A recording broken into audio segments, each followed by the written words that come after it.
Supreme court کے سابق chief justice جواد S خواجہ نے وفاق کے خلاف آئینی درخواست دائر کر دی، جس میں مجوزہ 27ویں آئینی ترمیم کو چیلنج کیا گیا ہے۔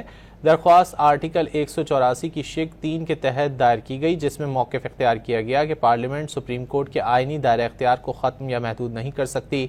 درخواست میں کہا گیا کہ سپریم کورٹ کا دائرہ اختیار کسی اور عدالت یا فورم کو منتقل نہیں کیا جا سکتا اور 27ویں آئینی ترمیم کے ذریعے اختیارات ختم کرنا غیر آئینی اقدام ہے۔